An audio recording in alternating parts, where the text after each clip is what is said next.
Nathanaël Richard, seconde 3, fiche de lecture sur la ferme des animaux, le 25 avril 2020. L'homme. L'homme est notre ennemi. Supprimez l'homme et du jour au lendemain, nous deviendrons libres et égaux.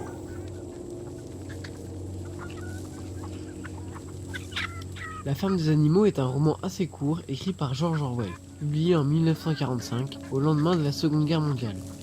Ce roman raconte l'histoire de la révolte des animaux d'une ferme anglaise, leur prise de pouvoir face aux hommes et la longue descente aux enfers qu'ils vont subir. George Orwell, de son vrai nom Eric Arthur Blair, est un journaliste et écrivain britannique. Il est né en 1903 et mort en 1950, à l'âge de 47 ans. C'est un socialiste très engagé. Il dénonça toutes les formes de totalitarisme, aussi bien l'impérialisme britannique que le régime nazi et soviétique. Il participa même en tant que volontaire à la guerre d'Espagne.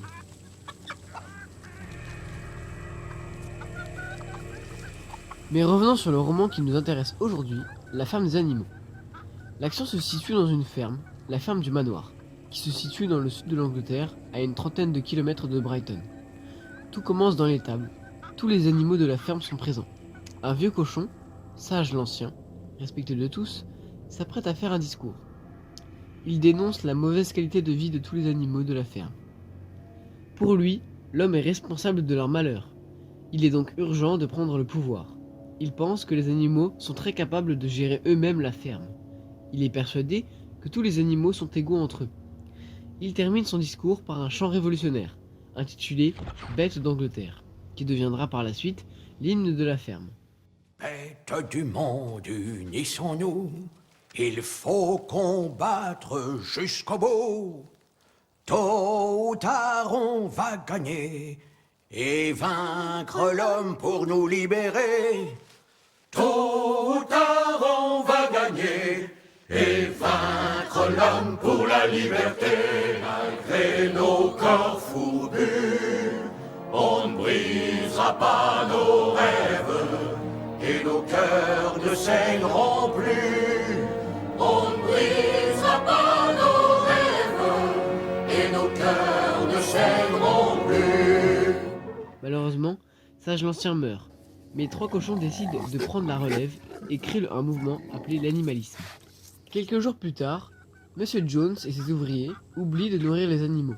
C'est l'élément déclencheur. Les animaux n'en peuvent plus et se révoltent. Ils chassent le propriétaire des lieux. Les trois cochons, Boule de Neige, Napoléon et Brille-Babil, se mettent en première ligne et proclament les 7 commandements de la ferme. Ces derniers seront peints sur le pignon de la grange. 1. Tout ce qui marche sur 2 jambes est un ennemi. 2. Tout ce qui marche sur 4 pattes ou a des ailes est un ami. Des animaux. 3. Nul animal ne portera de vêtements. 4. Nul animal ne dormira dans un lit. 5. Nul animal ne pourra boire de l'alcool. 6. Nul animal ne tuera un autre animal. Et enfin 7, le point capital. Tous Les animaux sont égaux. Seuls les cochons savent lire et écrire. Ils tenteront d'enseigner aux autres animaux, mais sans grand résultat. Rapidement, tout le monde s'organise et participe activement au travail de la ferme. L'objectif est de faire mieux qu'avant. L'ancien propriétaire, Monsieur Jones, tentera de récupérer son bien avec l'aide des fermiers voisins, mais il échouera. L'indépendance est alors proclamée. Mais les cochons vont vite en profiter. Ils s'accaparent les ressources de la ferme, le lait, les œufs, les pommes. Ils se présentent comme les garants intellectuels de la liberté des animaux. S'ils n'étaient pas là, Monsieur Jones reviendrait. Il y a donc un prix à payer. Boule de Neige, apprécié par les animaux de la ferme, propose de construire un moulin pour améliorer les conditions de vie de la ferme. Mais Napoléon, jaloux, n'en veut pas et accuse Boule de Neige d'être un traître. Napoléon lâchera ses chiens qu'il avait élevés en secret. Boule de Neige se sauvera de la ferme. Napoléon a réussi son coup d'état. Finalement, le moulin sera construit. À partir de ce moment-là, Napoléon emménagera dans la maison de Monsieur Jones et modifiera progressivement les commandements à son avantage. Il impose son pouvoir, sa force. Il gouverne par la peur et le mensonge. Il met en place le culte de sa personnalité. Un matin, Malabar, le cheval de la ferme, le plus courageux, le plus fort de tous, le plus respecté et aimé, se blesse fortement. Napoléon, pour rassurer ses sujets, déclare qu'il sera envoyé à l'hôpital pour y être soigné. En réalité, il est envoyé à l'abattoir. Les années passent, les cochons se dressent sur leurs pattes arrière. Ils boivent, commercent avec les hommes. À force, il ne reste plus qu'un seul commandement. Lis-moi les nouveaux mots. Tous les animaux sont égaux, mais certains animaux sont plus égaux que d'autres. Plus égaux que d'autres. On ne distingue plus les cochons des hommes.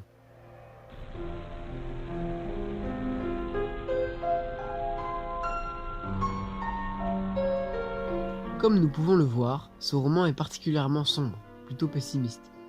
La fin est dramatique puisque les conditions de vie des animaux de la ferme sont pires qu'avant. La tyrannie de Monsieur Jones a laissé place à la tyrannie des cochons. L'espoir a laissé sa place au désespoir. Ce roman est une formidable critique du mécanisme des régimes totalitaires et surtout de l'incapacité du peuple à se rendre compte de la tyrannie dont ils sont victimes. Les animaux de la ferme ne prennent pas conscience de la manipulation de Napoléon et que le régime qu'il est en train de mettre en place sera tout aussi tyrannique, voire plus que le régime précédent. Cela dit, ça ne signifie pas que les peuples opprimés ne doivent pas se révolter, car le régime suivant risque d'être pire. Non, loin de là. Nous aspirons tous à une vie décente, à la liberté, celle de penser, de s'exprimer. Il est donc normal et même légitime de se révolter. Mais si on ne prend pas garde à ceux qui nous gouvernent, la liberté espérée peut être très vite transformée en cauchemar.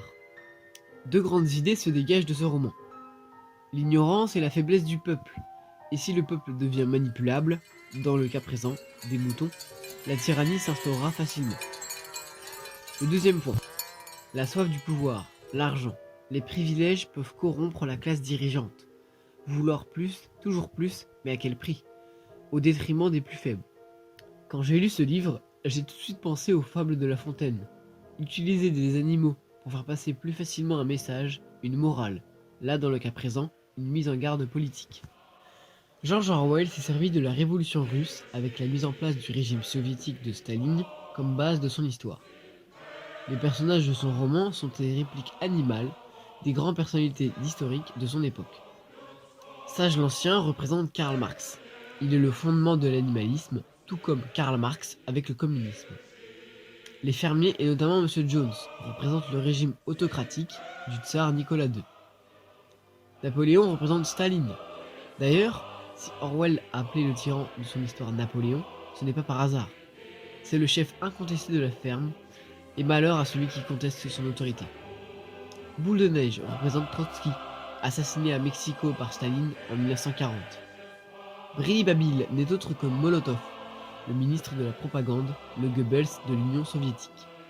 Les chiens, élevés en secret, cachés dans l'ombre comme le KGB.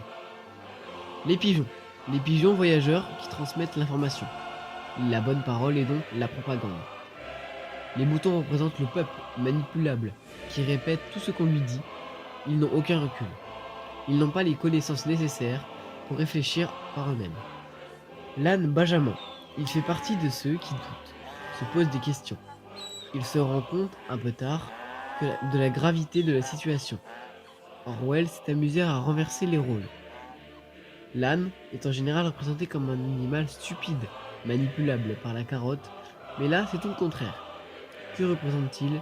Probablement le lecteur. Enfin, le personnage que je préfère est Malabar, le cheval de la ferme qui représente les ouvriers, la force de production. Sans lui, la ferme fonctionnerait difficilement. Il est touchant car il est dévoué, il veut aider les autres. Il se donne à fond pour le bien de la communauté. Son côté naïf le rend sympathique et forcément son départ vers la mort est bouleversant.